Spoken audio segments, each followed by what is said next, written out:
December 8th, 1995.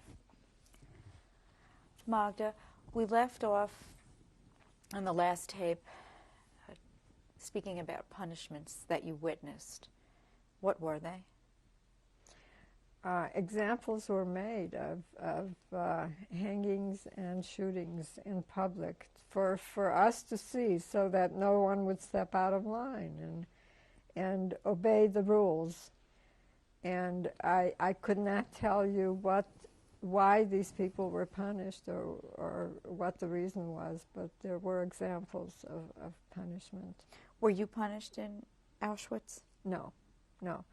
But you had to, every morning when they would rush you out for the counting, there would be whips and schnell, schnell, raus, raus. Every morning there would be the same routine. And unless you obeyed, unless you disobeyed, you were hit or pushed, or pushing was not unusual. I mean, the crowds were so big that we were always being pushed and always being marched forward. After the roll call, were you sent back to the barracks for the remainder of the day? Yes. What did you do there all day? Languished on those boards, sitting or lying down or sleeping or whatever. And the conditions were so bad that I tried to tell you that to go to the latrine was a privilege. Other than that, there were two great big pots at the end of the barrack where people relieved themselves. Overflowing, smelly. It was just terrible. And many people suffered from dysentery, from the lack of sanitation, from the food, the horrible food that we were given. Usually during the appel, during the counting, is where you got your so-called coffee and the piece of bread for the day. Then in the evening you were counted again and you got your soup. And even utensils were shared. 5 people to a bowl, drinking out of the same bowl. If you got sick, it was no wonder, because you were sharing germs and sharing the same bowl with everybody. And conditions were unbearable, especially in Lager C. There were other areas that I learned later had different conditions, but this was a camp where you were either, if you were lucky, you were transported out of here, you were sent to another camp, or eventually you were assigned to some kind of a work detail. Were any women, while you were in Auschwitz, in Lager C, were any women pregnant or giving birth to a baby? I was not aware of any, no. Did you have your menstrual period? That stopped immediately. To begin with, you were given, I believe, saltpeter or something in the food that stopped the menstruation. But I think that it would have stopped even normally from just the conditions and the poor nutrition. I think it would have stopped naturally. As a matter of fact, for a funny situation, we were given Kotex in one place. And if you can imagine, Kotex in those days was a piece of flannel sewn on 2 ends with a little tassel on it. And it was folded, it would unfold. We wore these on our heads to keep warm. If you can imagine what we looked like. Yeah. I mean, we had no need for them. We had no menstrual periods. What other nationalities were in Lager C? In Lager C were only Jews. And there were some Polish women, as I mentioned, that had been there for some time. Jews, Polish Jews? Jews. But mostly from the transports that were arriving from Hungary, from then Hungary, were there in sort of a warehousing, in a temporary warehousing, where you wound up. If you were assigned to a work detail, it was good. If not, you wound up in the crematorium. Was there any kind of support system in Lager C amongst the prisoners where you would help one another? Did any of that transpire? I did not observe any. We happened to have a Block Elster, or the person in charge of, who was kind. Some became very cruel, even though they were chosen from amongst our people, depending on how the personality. In the 1 month, I did not see any support group.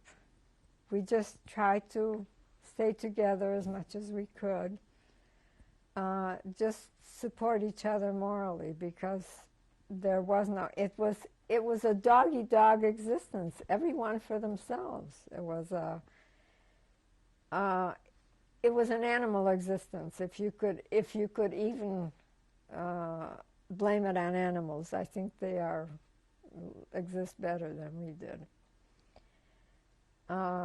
So there was very little of that. In the 1 month's time, I didn't experience any, and I was fortunate to get out of there in 1 month's time. We felt very fortunate to leave there. You volunteered for? There was no volunteering. They selected you. If you were lucky, you were selected for that detail. And as I said, selection was not popular because you never know what the selection meant. If it meant that you were no longer useful, or if it meant that you are going to be used for some purpose. So what were the circumstances that happened to your selection for the next place? Yeah, so we were, as I said, 1,000 women were selected, and again, we were disinfected and given new clothing, shaven again, and again loaded onto cattle cars. This time not as crowded, the conditions, and on every cattle car we had 2 guards. And we were transported and stopped in a place called Stutthof, where we were disembarked, and here we got some food, and again we were examined and selected, and the following day we were again loaded onto the cattle cars and traveled further to arrive at a place called Bromberg. Which was where? Which is also in Poland. It is called Bydgoszcz in Poland, and the town exists today. Came to another camp surrounded by barbed wire, much smaller than Auschwitz, and had a very pleasant surprise because the barracks were furnished with single bunk beds here, with a blanket, with a straw mattress. I mean, we thought we were in heaven. We got our own bowl, a spoon, which was such a luxury, non-existent in Auschwitz. And we had sanitation facilities. We had showers where we could shower on the weekends, wash our clothes. So this was heaven. Here we were assigned to factory work. Every morning after counting and receiving your piece of ration for the day, the bread and the coffee, you were marched to work. We were marched to work. I was marched to work, and with guards flanked on both sides of you. A lot of them had dogs with them, and marched several miles to the work site every morning, which was a chain of factories. A chain of factories so well camouflaged in a forest. My assignment was, with the help of another girl, we would load sacks filled with the powder onto a wagon that we pushed. The two of us pushed to an elevator where we unloaded these sacks, and they went to the next process, and I'm not sure what the next process was. It was either used for explosives. The powder was then probably, other additives were added and mixed, and either they were for bombs or other explosives used. And we did this all day long with the poor nutrition we had and the poor clothing. Here we were into getting into fall, getting into winter with no stockings, poor clothing. Somehow we did it. And this kept repeating every day. However, fortune smiled upon us, because my mother, one day, the SS officer in the morning came and asked, "Who can cook a Hungarian goulash?" My mother raised her hand. And she and another woman were selected to cook for the officers. This was a stroke of luck. Here she went into a kitchen with food, all kinds of food, supplies. And she and her partner excitedly went ahead and cooked for the SS officers all the delicious things, stuffed cabbage, and made big soups, and they cooked kettles of soups and with all kinds of rich ingredients. And she and her partner would keep tasting and make sure that it had enough salt, enough pepper. And by tasting all day, they satisfied their own hunger. And slowly, hiding in her clothing, she would bring bits of foods back to the barrack. And I would have additional food, and she would hand out as far as it would go to other young girls. And this was, I believe this period gave us enough nutrition to carry us through for the rest of the time that we were interned. Some lucky days, she even put a whole pail of soup aside and managed to smuggle it into the barracks. She took her life into her own hands by doing that. It was a very dangerous thing. But it gave us enough strength to really survive the rest of the time. Could you describe the condition of the barracks that you were in? Yeah, as I said, they were good. They were good. Compared to Auschwitz, this was heaven. Having your own bunk bed, your own blanket, with a mattress on it. Were there other nationalities in this? No. The barracks were strictly for the 1,000 women that they transported from Auschwitz. It was strictly for these women, and we were put to this task of working the factories. And so conditions and the treatment was not bad. I mean, we had to work and pull our own weight, and we were marched early in the morning, and we didn't have the proper clothing, but they were not cruel. And we didn't have the threat of death over us, the way we did in Auschwitz, it hung over you every minute of the day. You were aware of, you make the wrong move and you're destroyed. And even if you didn't make the wrong move, the threat of death was there all the time. Here we were treated more as laborers. And we had to pull our weight and do the work.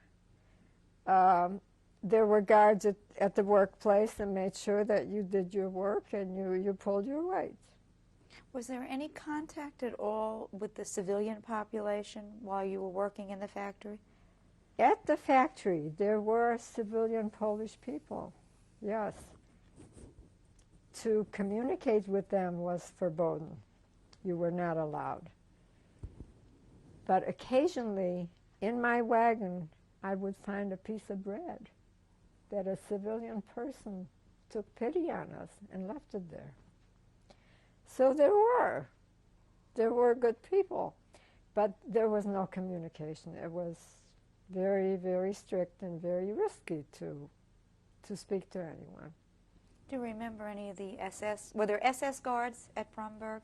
All SS guards. Do you remember anybody in particular? The only time we had contact with the Wehrmacht, when we were transported from Auschwitz to Stutthof and from Stutthof to Bromberg, it was the regular army, the Wehrmacht, that transported us, and they were very kind, very kind. They treated us as human beings. They were all SS men. They were all, and who were the SS men? They were German men. Anyway, the factory work went on. We kept our daily routine. My mother unfortunately lost her job due to the fact that an inmate came begging to her kitchen door one day, and she gave her an onion, and she was discovered by one of the guards, and she lost her job, was thrown out of the kitchen, and was severely punished for that deed, for giving someone an onion.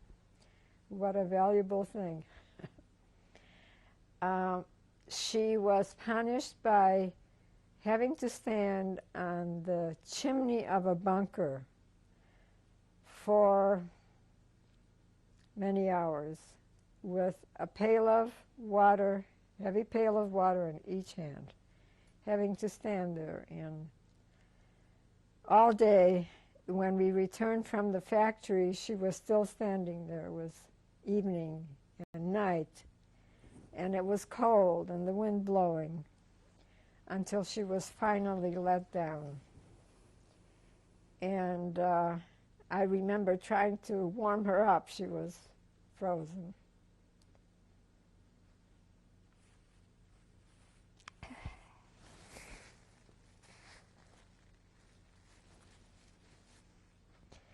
After that, she was also, and in addition to that, she was given latrine duty for another month or so, having to scrub the latrines. After that, she was also assigned to the factory work.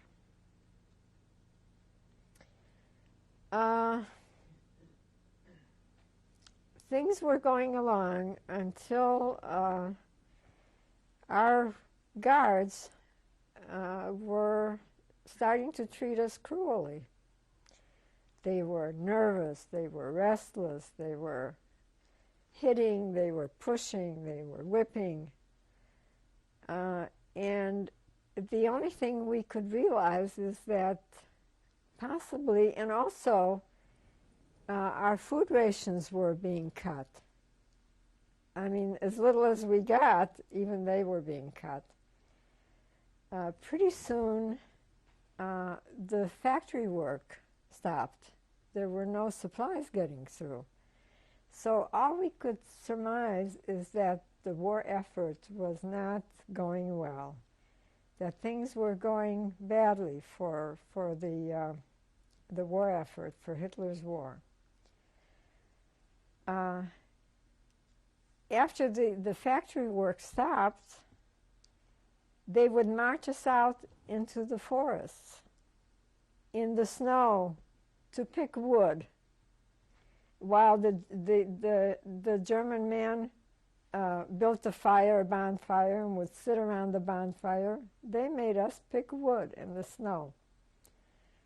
In the wooden sole shoes with no stockings, with a single striped dress on.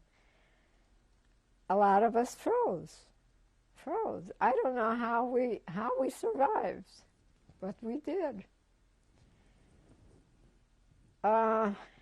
This went on for a while, and one day they ordered us to roll up our blankets and line up again for counting. During the counting, we were given our ration of bread and marched out of the camp. Marching, and before we realized, there was total chaos. On the roads, there were civilians, there were cars, there were wagons, there were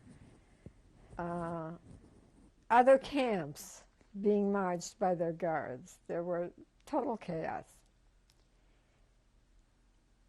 Our guards were very stringent the first day, guarded us, and if anyone lagged behind because of no strength, not being able to keep up, they were summarily shot on the spot.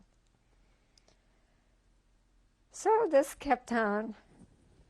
Day, at night, we were taken to a stall, an animal, what do you call them? Well, it was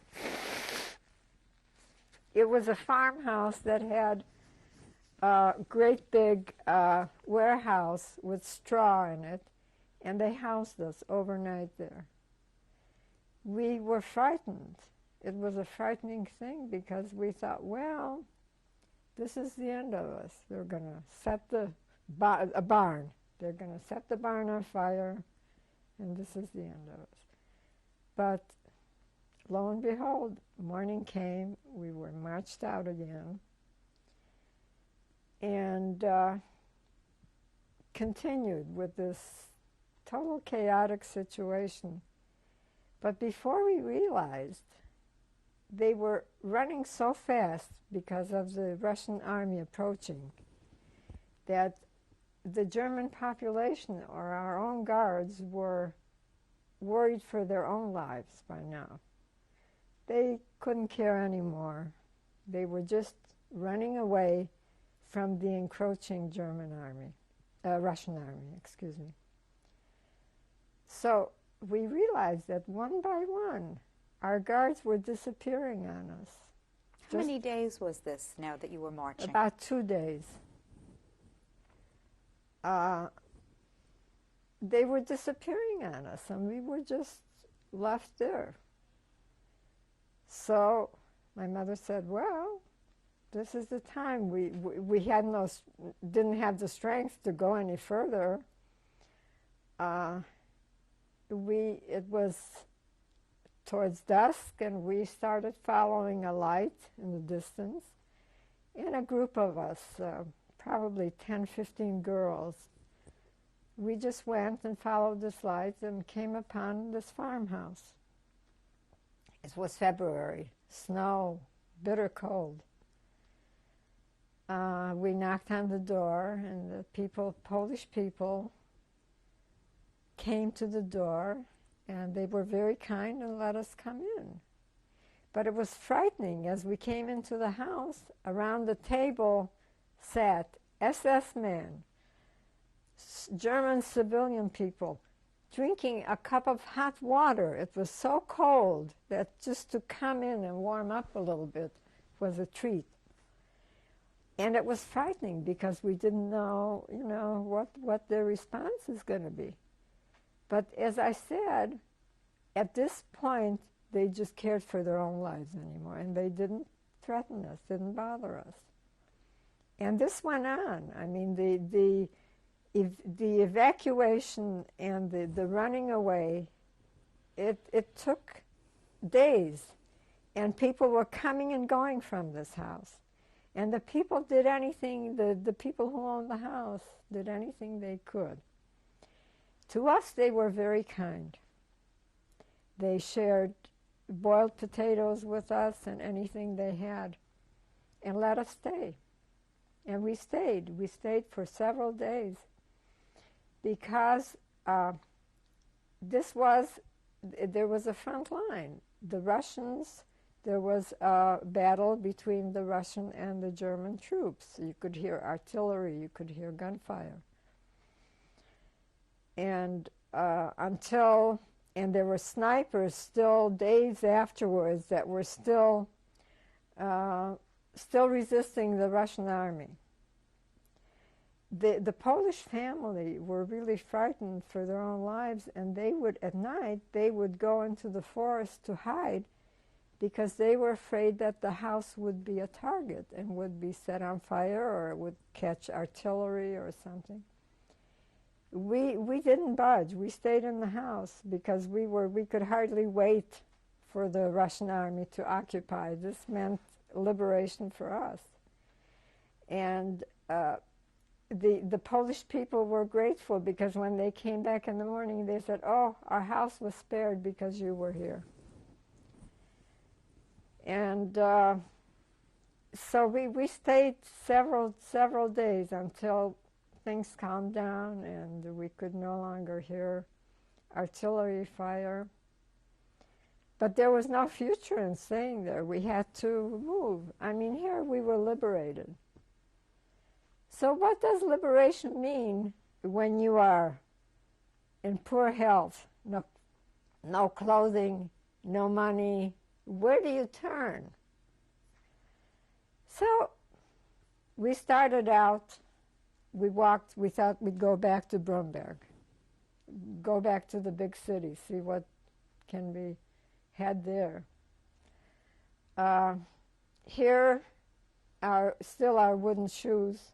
We had to walk. The snow adhered to these wooden shoes where it would create a snowball. You could hardly walk. You had to keep knocking it off. But we headed back for Bromberg, and we hoped to get some kind of help. Or actually, the Russian soldiers, when they realized who we were, they were very helpful to us and gave us food, tried to provide us with shelter when we got back to Bromberg. At one point, they gave us an abandoned German officer's home, an apartment, and said, "Here, you can sleep here, you can get some clothing." So this was a wonderful treat because we found food, clothing, my goodness. We took baths. What a luxury that was. And put on men's clothing, but it was warm and clean. So we were delighted, and we stayed there again. We stayed a few days.